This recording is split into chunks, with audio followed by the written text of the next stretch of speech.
Bonjour et bienvenue dans les coulisses de la brasserie Fanlem. La brasserie puise son inspiration dans une histoire dans laquelle deux royaumes se retrouvent dos au mur, face à une menace encore aujourd'hui inconnue et extrêmement puissante, le Fanlem. Un virus contagieux qui transforme ses hôtes en des monstres végétaux dotés de capacités physiques hors normes, dont le but est de tuer toute forme de vie. Arriveront-ils à faire face à ce qui ne cesse de s'étendre? J'ai donc brassé 3 bières. Enfin, plutôt 2. Oh putain!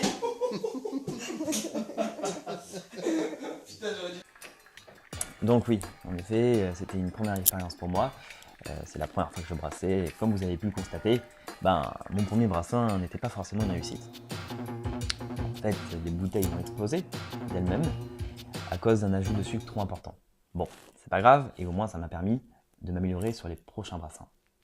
Le deuxième brassin est une single hop. Une single hop, c'est une bière brassée avec un seul type de houblon, en l'occurrence le mosaïque.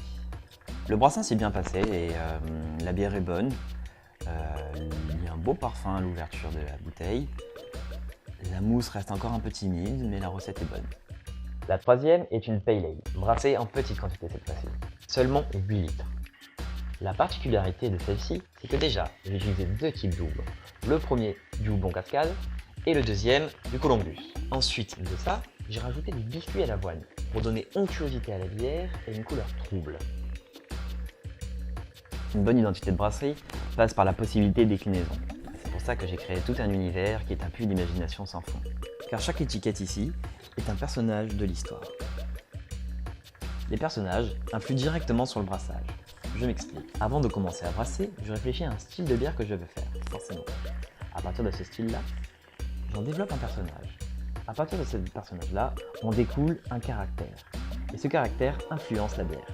À partir de ces 3 éléments, la recette peut changer.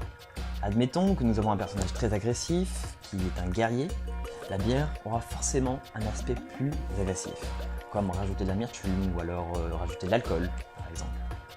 Tout ce système me permet à moi de pouvoir créer de nouvelles recettes à tout moment ou d'avoir une nouvelle gamme. Pour l'instant, il y a 3 gammes. La première gamme, les cabrieux, la deuxième, le Fanlem, et la troisième, les géologiens. La première est une gamme de bières de soif, ça sera donc des pale ale. La deuxième seront des bières amères, donc nous aurons plus des bières comme des IPA par exemple. Et la troisième, des bières brunes, donc des stouts ou des porters. Maintenant, j'espère que cette vidéo vous a donné soif et je vous souhaite une bonne dégustation.